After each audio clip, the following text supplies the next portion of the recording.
They forced the black woman to wash dishes in the ranch kitchen, scrubbing pots while cruel laughter echoed from the dining room, not knowing the rich rancher is her husband. The well-dressed woman had arrived covered in dust, her fine clothes torn from walking miles after her carriage broke down. Ranch hands sneered and shoved her toward the servants' quarters, assuming she was another desperate vagrant. Wealthy cattle buyers and socialites mocked her with racist slurs, certain she belonged nowhere but scrubbing floors. They believed her fate was sealed, a lifetime of invisible servitude. But across the Montana plains, the powerful rancher rides home from closing the biggest deal of his life. His empire and reputation hang in the balance, built on secrets that could either elevate them both to unprecedented heights or destroy everything they've worked for. Will their reunion ignite justice, or will prejudice shatter their carefully constructed world forever? Before we continue, comment where you are tuning in from. Perhaps we will publish a story there. The dust cloud rose behind the broken carriage wheel as Cora Thompson stepped onto the dirt road. Her emerald traveling dress, once pristine from her journey back from Denver, now bore tears from the rough landing. The feather in her hat hung crooked. Mud stained her leather boots. She gathered her skirts and began walking toward the sprawling ranch in the distance. The Thompson Ranch stretched across the Montana horizon like a small kingdom. Cattle dotted the rolling hills. The main house stood 3 stories tall, with wraparound porches and gleaming windows. Cora smiled despite her disheveled appearance. Home at last. Ranch hands working near the gate stopped their conversation as she approached. Their eyes swept over her torn dress and dirty face.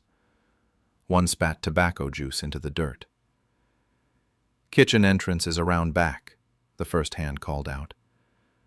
"Mrs. Morrison don't allow begging at the front door."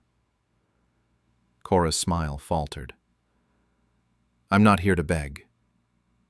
I live here." The men burst into laughter. Cora's cheeks. She knew exactly where Mrs. Thompson had been, sitting in lawyers' offices in Denver, negotiating with railroad executives, signing papers that would secure their financial future for generations. "If you work, you eat," Barnes continued. "Otherwise, get off Thompson property." Through the kitchen window, Cora could see the main house buzzing with activity. The annual cattle auction celebration was in full swing. Wealthy buyers from across the territory had gathered for 3 days of business and socializing. She recognized several faces. Marcus Webb stood near the parlor window, gesturing dramatically to a group of ranchers. Eleanor Gibbons swept past in her blue silk gown, no doubt spreading gossip about everyone present. These people had dined at her table. They had praised her cooking and admired her piano playing. Today they looked through her like she was invisible. Barnes opened the kitchen door wider. "Well? You working or leaving?" Cora's hands clenched at her sides. She thought of the signed contracts in her ruined traveling bag. 3 additional ranches now belonged to the Thompson Empire. Water rights that would make them untouchable. Railroad agreements that would bring wealth beyond imagination. But first, she needed to survive this humiliation. "I'll work," she said quietly. The kitchen was sweltering. Steam rose from pots of stew bubbling on the massive stove. Dirty plates covered every surface. The regular kitchen staff rushed between tasks, barely glancing at the newcomer. Barnes shoved through the door. "Start with those." Barnes pointed to a mountain of greasy dishes. "And keep your mouth shut." Cora rolled up her sleeves. The water in the wash basin was lukewarm and scummy. She began scrubbing methodically, her mind racing. Through the serving window, she watched Webb corner a young rancher near the fireplace. She recognized the Cora's hands stilled in the dishwater. Her husband Rhett was due back tonight from his railroad negotiations. Those deals were supposed to secure their future. But what if someone was working to destroy that future first? She resumed scrubbing with new urgency. Every conversation might hold clues. Every whispered exchange could reveal threats. The woman they forced to wash dishes was listening, learning, planning. And when the rich rancher returned home, he would discover that his enemies had made a fatal mistake. They had underestimated the wrong woman. The dinner bell chimed as Cora finished her third stack of plates. Steam from the hot water had dampened her hair. Her sleeves were soaked to the elbows, but her ears remained sharp. Marcus Webb's voice carried clearly from the dining room. He was speaking to someone about land acquisitions, about families who couldn't meet their loan payments, about opportunities for investors with ready cash. Cora moved closer to the serving window. She pretended to organize clean dishes while listening. "The Morrison Bank has been very cooperative," Webb said to his companion. "Amazing how quickly properties become available when credit becomes difficult." The other man chuckled. Samuel knows which side benefits him most. Samuel Morrison, the bank president. Cora's blood chilled as pieces clicked together. She grabbed a serving tray and pushed through the kitchen door. No one questioned a servant carrying food.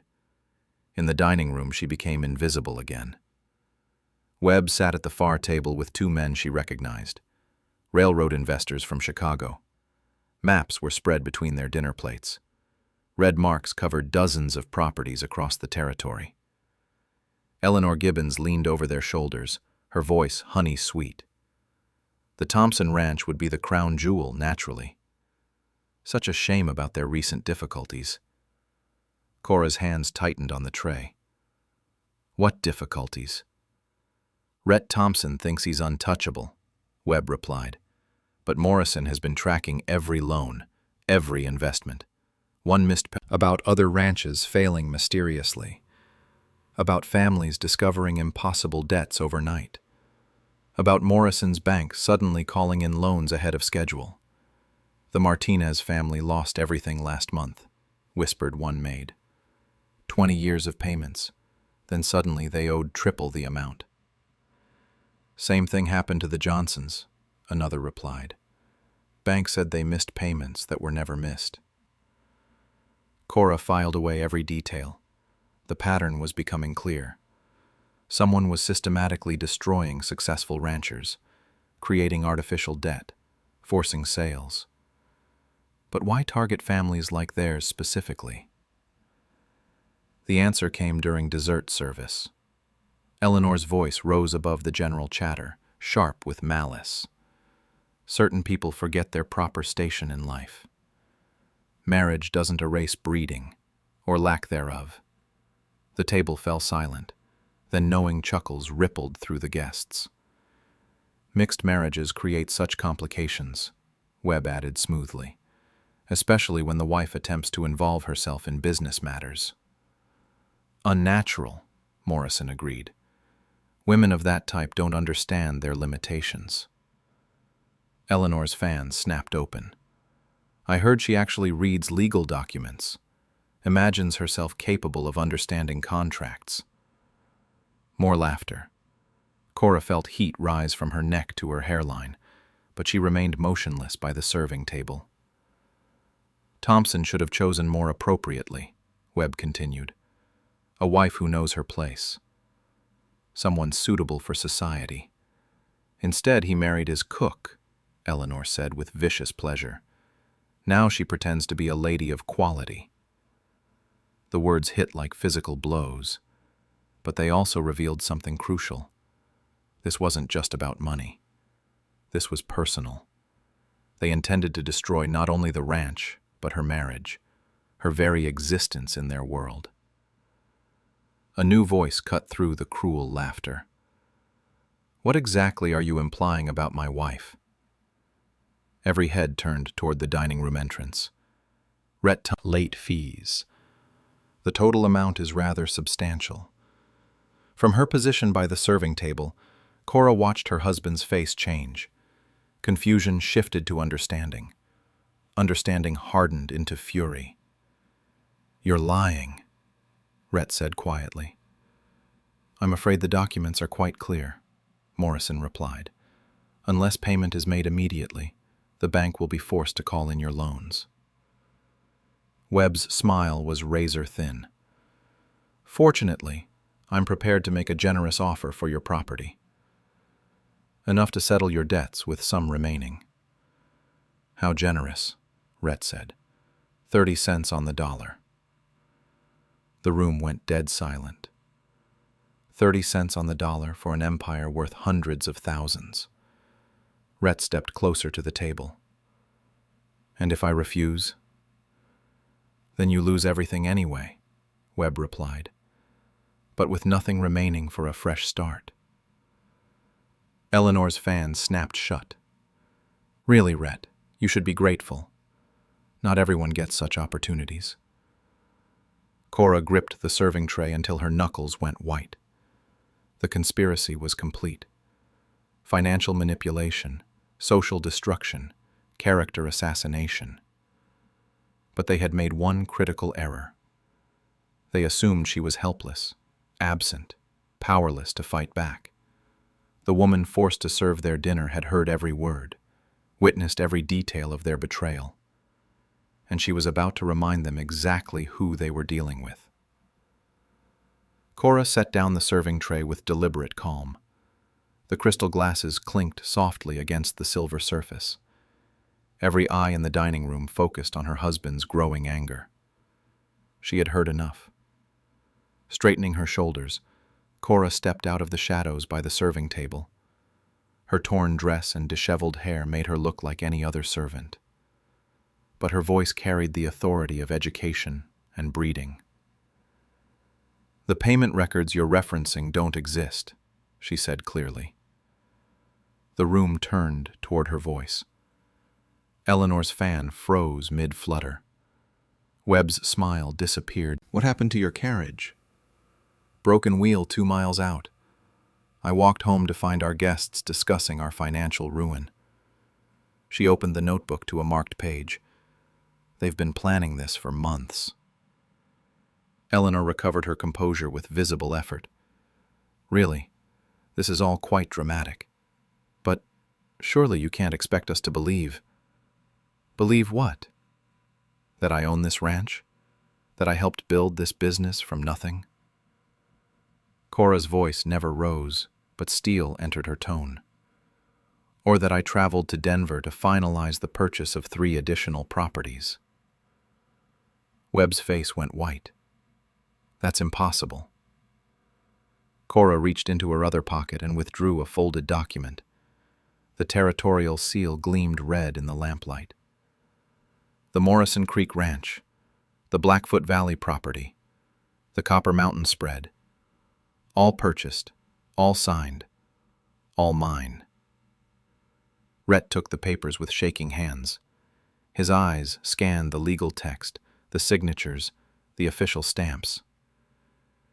"These properties control every water source for 50 miles. Which makes us the largest landowners in 3 counties, Cora confirmed. "Rather difficult to bankrupt someone who controls the water rights." Morrison's fork clattered to his plate. "You can't possibly have had the capital." "Can't I?" Cora smiled for the first time that evening. "Mr. Morrison, exactly how much do you believe this ranch is worth?" "I don't see how that's relevant." "Humor me." Morrison glanced nervously at Webb. "Perhaps $50,000. "Wrong." Cora opened her notebook to another page. "Our cattle operation alone generated $80,000 last year. The horse breeding program brought in $30,000 more. The grain contracts added $25,000. Eleanor's fan snapped open again. "Those numbers are preposterous." "Are they?" "Rhett, what did the railroad offer for shipping rights across our land?" Her husband's voice was hoarse with amazement. In California, when this was supposedly signed. She held up another paper. And here's a missed payment notice for a loan we never took. Eleanor's composure cracked completely. This is all very entertaining, but you have no proof of wrongdoing. Don't I? Cora reached into her bodice and withdrew a small mechanical device. The latest Edison phonograph cylinder gleamed silver in the lamplight. Every word you've spoken tonight is recorded on this. The blood drained from Eleanor's face. That's not possible. New technology, Mrs. Gibbons. Amazing what money can buy. Cora touched the cylinder gently. Your voice discussing destroying other ranching families. Mr. Webb planning to cheat the Crow tribe out of their treaty lands. Mr. Morrison admitting to falsifying bank records. Webb stood so quickly his chair toppled backward. You can't prove anything. Can't I? The territorial judge is a personal friend. He's very interested in banking fraud cases. Cora smiled sweetly. Especially when they involve cheating Native Americans out of federal treaty lands. Morrison's face went gray. Federal crimes carried federal punishments, prison time, complete financial ruin. What do you want? He whispered. Cora looked at her husband. Rhett's face had transformed from confusion to fury to pride. He nodded once. Justice, she said simply, and an end to your conspiracy.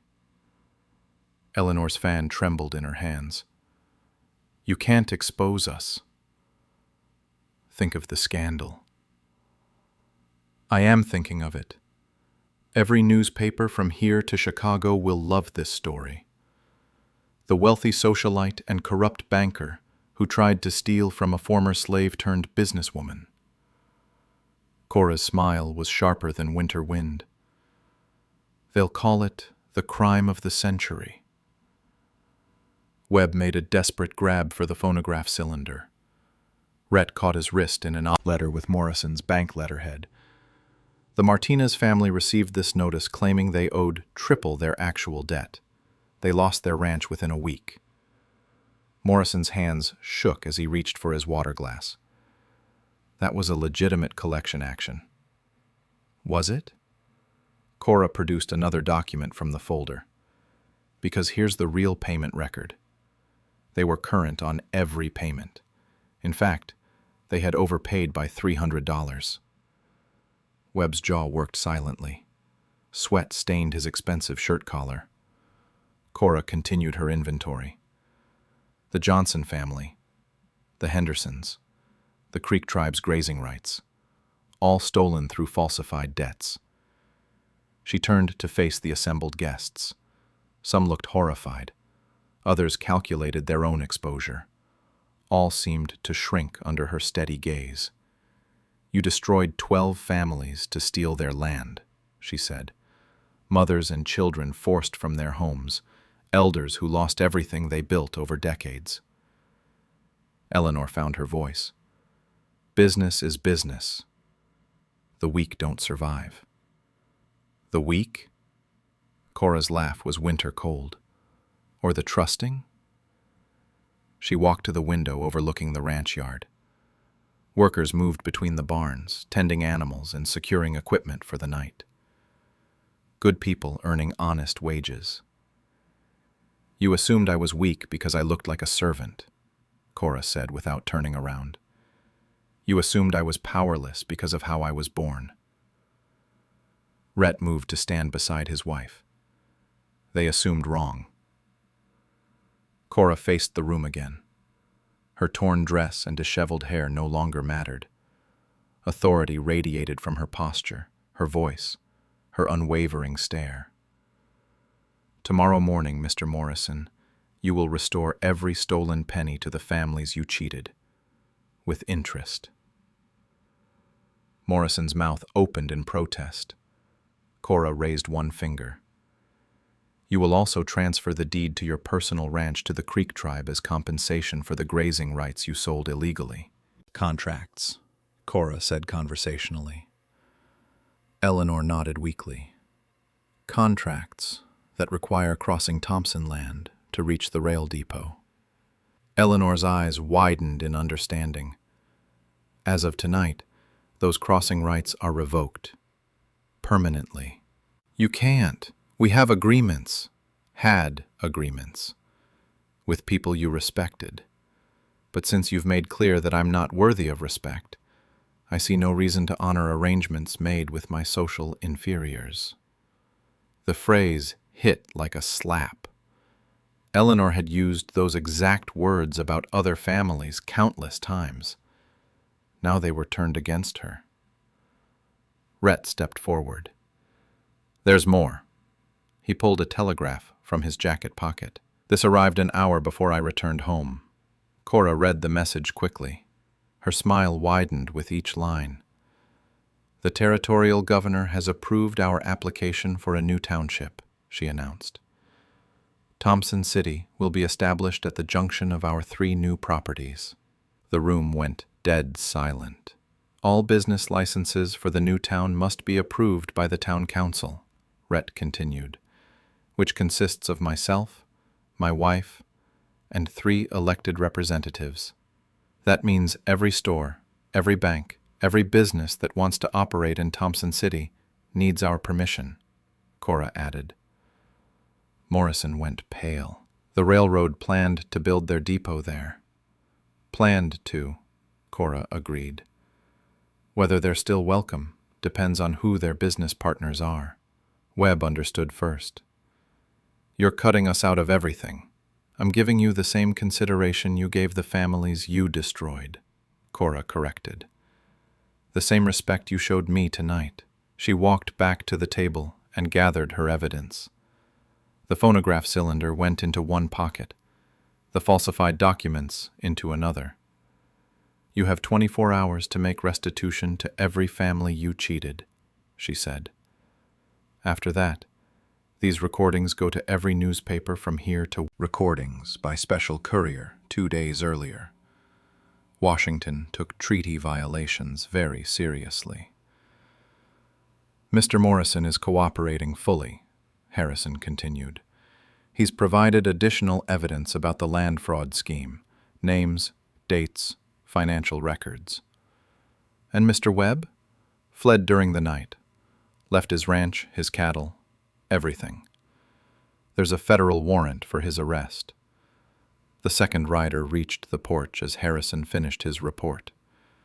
Sarah Martinez climbed down from her horse with tears streaming down her face. Mrs. Thompson, Sarah said, her voice breaking, the bank returned our ranch this morning. Our home, our land, everything. She pressed a worn envelope into Cora's hands. This was pinned to our door. $3,000. More than we ever had before we lost everything. Cora opened the envelope carefully. Morrison's shaky handwriting covered the note inside. Restitution for illegal seizure of property, plus interest and damages for unlawful eviction. 12 families received similar envelopes, Sarah continued. The Johnsons, the Hendersons, everyone Webb and Morrison cheated. We have our lives back. The third rider arrived as Sarah wiped her eyes. Chief Running Bear of the Creek tribe sat tall in his saddle, his weathered face creased with something approaching a smile. The bank president signed over Morrison Ranch to the tribe yesterday, he said in perfect English. Our children will have grazing land for their horses. Our elders will have a place to rest. He dismounted and approached Cora with formal dignity. You have done what our treaties could not. You have returned justice to our people. Cora accepted his offered handshake. Justice delayed is not justice denied. Chief Running Bear's smile widened. The tribal council would like to propose a partnership. Your new town needs traders and craftsmen. We have both. Recommending Thompson City as the site for the new territorial courthouse. Cora nearly dropped her coffee cup. A courthouse? Federal courthouse, with a federal judge, federal marshals, and jurisdiction over treaty violations across 3 territories. The implications hit her like a lightning strike.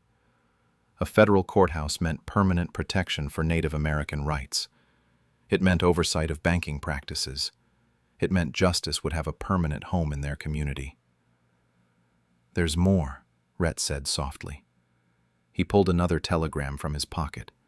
This one bore the official seal of the Department of the Interior. "Washington wants to meet with you," he said, "about establishing a model program for economic development in integrated communities." Cora read the telegram twice. The federal government was requesting her expertise. Her ideas about cooperation between different communities had reached the highest levels of power. "They're offering to fund the project," Rhett added. $50,000 to start. More if the initial results prove successful. A wagon rumbled up the drive, interrupting her amazement. Eleanor Gibbons sat rigidly beside the driver, her usual elegant attire replaced by a simple brown dress. No jewelry adorned her neck. No feathers decorated her hat. The wagon stopped near the porch. Eleanor climbed down slowly, her movements stiff with humiliation. "Mrs. Thompson," she said formally, "I've come to apologize." Cora set down her coffee cup but remained seated. "Have you?" "My husband's shipping company declared bankruptcy yesterday. The railroad contracts were our primary income." Eleanor's voice was barely audible. "We're leaving Montana." "Where will you go?" "My sister in Ohio offered us work in her boarding house, kitchen work and cleaning." The irony was not lost on either woman. Eleanor would spend her days washing dishes and scrubbing floors, the same work she had forced Cora to perform. "I wanted you to know," Eleanor continued, her hope. "After everything she did?" Cora leaned against her husband's shoulder. Breaking the cycle of cruelty starts with choosing compassion over revenge. A dust cloud appeared on the horizon. Another visitor heading toward Thompson Ranch. Cora smiled as she recognized the rider. The territorial judge was coming to discuss the courthouse plans. Justice was riding toward them across the Montana plains. The woman they had forced to wash dishes was about to change the world. 1 year later, the morning sun illuminated a transformed landscape. Where once only cattle grazed, the bustling town of Thompson City stretched across the valley. Federal courthouse, trading post, bank with honest practices, school that welcomed children of every background. Cora stood at the podium in the courthouse square, addressing the largest gathering in territorial history. Ranchers sat beside tribal elders. Former slaves shared benches with immigrant families. Women in business suits mingled with men in work clothes. The first annual Montana Territory Business Conference was about to begin. 12 months ago, some of you lost everything to fraud and hatred, Cora said, her voice carrying clearly across the crowd. Today, you own thriving businesses built on fairness and mutual respect. Applause rippled through the assembly. In the front row, Sarah Martinez beamed with pride. Her family's ranch now supplied beef to 3 counties. Beside her, Chief Running Bear nodded approvingly. Creek Craftsman had opened the territory's most successful trading post. The Thompson Business Institute has graduated 200 students, Cora continued. Former ranch hands who now own their own spreads. Kitchen workers who became restaurant owners. Stable boys who started freight companies.